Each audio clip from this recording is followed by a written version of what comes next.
अस्सलाम वालेकुम दोस्तों। पाकिस्तानी ओपनर फ़खर जमान ने 2 मैच पर पाबंदी के फैसले के खिलाफ अपील कर दी है। आज या कल, मोस्ट प्रोबेबली कल, उनकी अपील की हियरिंग होगी और फिर इस पर फैसला किया जाएगा कि उन पर 2 मैच की पाबंदी ठीक लगी या बॉल टेम्परिंग का इल्ज़ाम ठीक था या नहीं। इस पर डिटेल से बात करेंगे। नंबर 2, नसीम शाह के ऊपर जो 2 करोड़ का जुर्माना हुआ, उसके ऊपर एक खास अपडेट है जो आपके साथ शेयर की जाएगी। नंबर 3, सिकंदर रजा ने एक ट्वीट की और उन्होंने पाकिस्तान सुपर लीग इंतजामिया और पाकिस्तान क्रिकेट बोर्ड का शुक्रिया अदा किया। किस बात पर? कि मुझे मेरी फैमिली से मिलने की इजाजत दी गई है।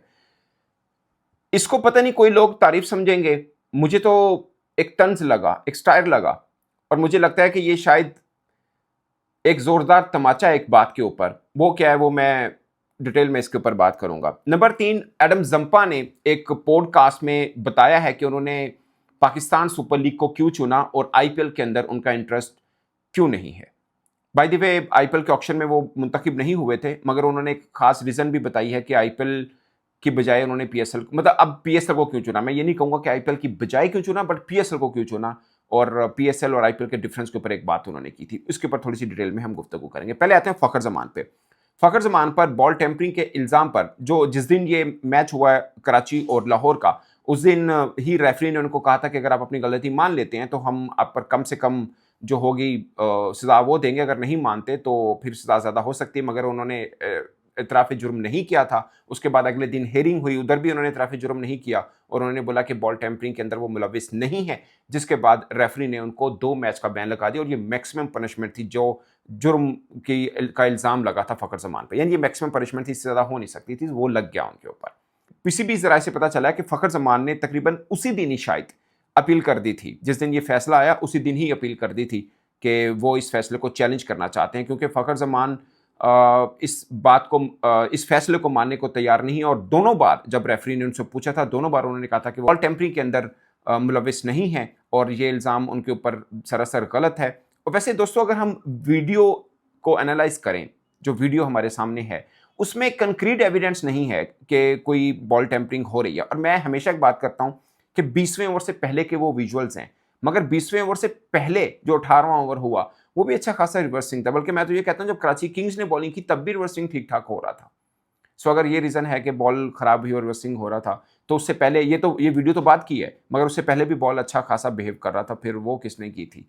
अगर मतलब ये है, ऑफ कोर्स अंपायर ने बॉल इसलिए चेंज की कि बॉल की कंडीशन उनको लगी कि ठीक नहीं है, बॉल उन्होंने चेंज की। मगर मामला ये आता है कि फखर जमान के ऊपर एलिगेशन आया कि बॉल आपने टेम्पर की है और उस पर उन पर 2 मैच की पाबंदी लगी। और फखर जमान इस मामले को आखिर तक लेके जाना चाहते हैं कि ये वो इस चीज़ को बर्दाश्त नहीं कर रहे कि जो इल्ज़ाम उन पर लगा है वो उनकी करियर के ऊपर एक एक दाग है जिसको वो धोना चाहते हैं कि उनके साथ ये ज़्यादती हुई है। इसलिए शायद वो अपने खिलाफ, इस फैसले के खिलाफ वो अपील भी उन्होंने कर दी है। लेट्स सी अब इसके ऊपर फैसला क्या आता है, इस पर फिर हम डिटेल से बात अलग ज़रूर करेंगे। मगर ये बड़ी खास बात है, शायद कोई एक्सपेक्ट नहीं कर रहा था कि फ़खर जमान इस फैसले के खिलाफ अपील करेंगे। अमूमन होता है खिलाड़ी फैसला आ गया बस ठीक है, बात खत्म अब अमूमन तो पहले ही जो हेयरिंग होती है ना, उसी के अंदर मान जाते हैं कि ठीक है जी, मेरे से गलती हुई है, दैट्स इट।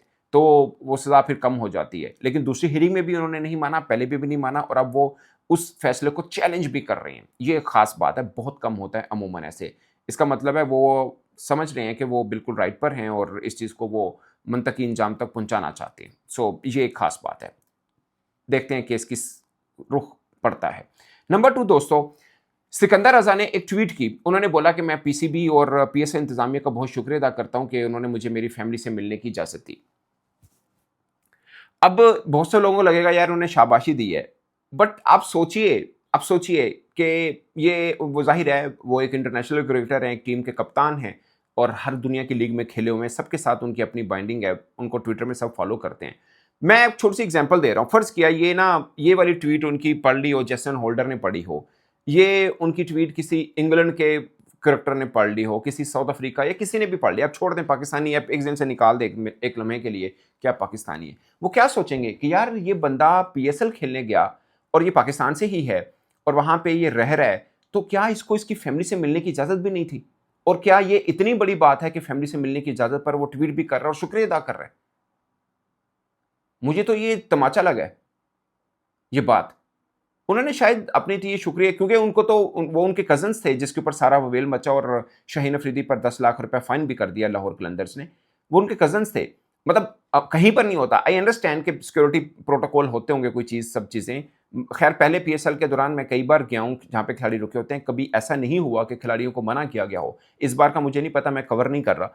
तो अमूमन बाकी वर्ल्ड कप हो या कोई भी इवेंट हो, ऐसा नहीं होता कि खिलाड़ी किसी से मिल नहीं सकते। हाँ, कुछ मशकूक अफराद होते हैं, उनके बारे में टीम मैनेजमेंट पहले से बता देती है कि ये वैसे ही होटल में आते हैं, ज़ाहिर है आप किसी को आने से मना नहीं कर सकते, तो इनसे कोई खिलाड़ी नहीं मिलेगा। जैसे हम ऑस्ट्रेलिया टूर की मैं एग्जांपल देता हूँ आपको। ऑस्ट्रेलिया में टीम पाकिस्तान गई थी, तो 1-2 खिलाड़ियों के बारे 1-2 लोगों के बारे में ये बताया गया था कि इन लोगों से आपने नहीं मिलना, खिलाड़ियों को मना किया गया था। सो ऐसा होता है, मगर वो तो कज़न्स थे सिकंदर रज़ा के, और वो बैट देने आए हैं और वो उनके रिलेटिव हैं, और सिकंदर रज़ा ने ये भी कहा था कि ये आप इनके आईडी कार्ड्स की पिक्चर लेना चाहें, इनके बारे में तहकीक करना चाहें, कुछ भी करना चाहें, तो ये मतलब ये सामने आप पूछ सकते हैं, देख सकते हैं, जो भी मामला। और एक क्रिकेटर अगर ओन कर रहा था, तो उसके ऊपर इतनी कंट्रोवर्सी बननी नहीं चाहिए थी। मैं पहले दिन से कह रहा हूँ, इस केस को बहुत गलत तरीके से हैंडल किया गया, और फाइन करके तो फिर सोने पे सुहागा हो गया ना काम। वो तो फिर मतलब इस ट्वीट को आप एक लम्हे के लिए सोचिए कि आप श्रीलंका के क्रिकेटर हैं, आप श्रीलंका में बैठे हैं, आम क्रिकेट फैन हैं, या ऑस्ट्रेलिया के आम क्रिकेट फैन हैं, वो इस ट्वीट को पढ़ के क्या समझेगा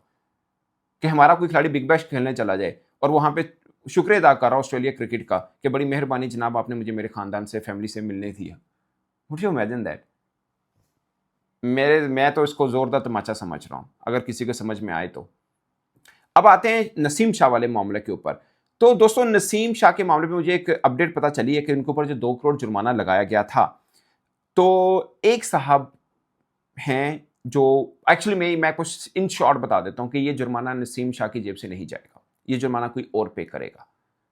नसीम शाह की जेब से ये जुर्माना नहीं जाने वाला, और किसी ने नसीम शाह को यकीन दहानी कराई है कि चूंकि आपकी गलती नहीं है, तो ये जुर्माना वो पे करेंगे, ना कि नसीम शाह पे करेगा। मैं नाम नहीं बोलना चाहता कि कौन है, बट मैं आपको अपडेट बता देता हूँ कि ये 1 रुपया भी नसीम शाह की जेब से नहीं जाएगा। ऑफ कोर्स कटेंगे नसीम शाह के, बट वो नसीम शाह को रिम्बर्स मिल जाएंगे, क्योंकि नसीम शाह को क्रिकेट बोर्ड ने तो काटनी काटनी, और नसीम शाह को जो पे किया जाता है उसमें से काटे जाएंगे। जैसे सेंट्रल कॉन्ट्रैक्ट है या सीरीज खेलते हैं, कोई भी चीज़ है, उसमें से कट जाएंगे, बट नसीम शाह को पैसे मिल जाएंगे।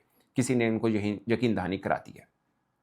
अब आते हैं एडम जंपा पे। एडम जंपा ने कहा कि आईपीएल चूंकि 1.5-2 माह का होता है, मगर वो क्रिकेट से रेस्ट लेना चाह रहे थे, इसलिए वो आईपीएल में ज़्यादा इंटरेस्टेड भी नहीं थे, और जो फ्रेंचाइज थी उन्होंने भी बहुत ज़्यादा दिलचस्पी नहीं दिखाई, यानी आईपीएल की जो फ्रेंचाइज है। सो उन्होंने सोचा कि वो रेस्ट करते हैं, मगर जब उनको पाकिस्तान सुपर लीग से कराची किंग्स से कॉल आई, तो उन्होंने सोचा कि चलो ठीक है, मैं कर लेता हूँ। बट जहाँ पे आके मुझे बहुत अच्छा लगा, फ्रेंचाइज का एनवायरनमेंट बहुत अच्छा है, और सबसे खास बात यह है कि कम टाइम की एक लीग है, करके मैं एंजॉय कर रहा हूँ, खेल के वापस चला जाऊँगा, यानी मुझे बहुत ज़्यादा थकावट नहीं होगी। और फिर आईपीएल में जो मैं डिज़र्व करता हूँ अपनी स्किल वाइज, मुझे उतने पैसे नहीं मिल रहे थे, सो मैं इंटरेस्टेड नहीं था आईपीएल में, मैं यहाँ पे इंटरेस्टेड था। फिर उनसे पूछा गया कि पाकिस्तान के सबसे खिलाड़ियों में सबसे पसंदीदा क्रिकेटर आपका कौन सा है, तो उन्होंने बोला कि मेरा पसंदीदा क्रिकेटर शाहिद खान अफरीदी है, जो कि ऑफकोर्स रिटायर्ड हैं, और वो ऑलराउंडर थे, लेग स्पिनर भी थे ऑफकोर्स, तो भी उनके पसंदीदा। फिर नेथन एलिस के बारे में बात की, जो कि T20 पर्सपेक्टिव में अगर हम आप देखें तो ऑस्ट्रेलिया के प्रीमियम बॉलर हैं। अभी बहुत ज़्यादा उनका तजर्बा नहीं है, मगर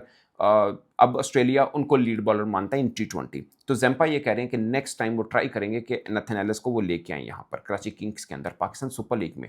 ये बहुत बड़ी बात होगी अगर नेथन एलिस आ जाते हैं, क्योंकि इस बार भी वो आईपीएल के अंदर थे, इंजर्ड थे, तो नहीं खेल पाए, और जितना पैसा वहाँ मिलता है यहाँ पे मुश्किल है। सो मुझे नहीं लगता वो आ पाएंगे, बट जैम्पा ने बोला कि वो कोशिश करेंगे कि नेथन एलिस को यहाँ पर लेके आए। और डेवन कॉनवाई का मैं एक ट्वीट देख रहा था, वो मिस कर रहे थे सीएसके जो मैच हारा, उसके ऊपर उन्होंने कुछ खास ट्वीट की थी। वो देखिएगा ट्वीट, बड़ी मजे की, मैं इसमें डिटेल में नहीं आना चाहता, मगर वो ट्वीट देखिएगा, बहुत इंटरेस्टिंग ट्वीट है। सो दोस्तों, ये कुछ अपडेट्स थी क्रिकेट के हवाले से, जो मैंने सोचा मैं सब एक ही वीडियो के अंदर बनाकर आपको दिखाऊं, क्योंकि एक ही बात के ऊपर लंबी बात को खींचना फिर वो बाल की खाल खींचने के मुतरादिफ होता है। सो 3-4 अपडेट्स थी, मैंने सोचा इसे एक वीडियो के अंदर बताऊं। इस पर आप अपनी राय कमेंट की सूरत में जरूर बताएगा। मेरी तरफ से इतना ही, इजाज़त दीजिए, अल्लाह ने के बाद।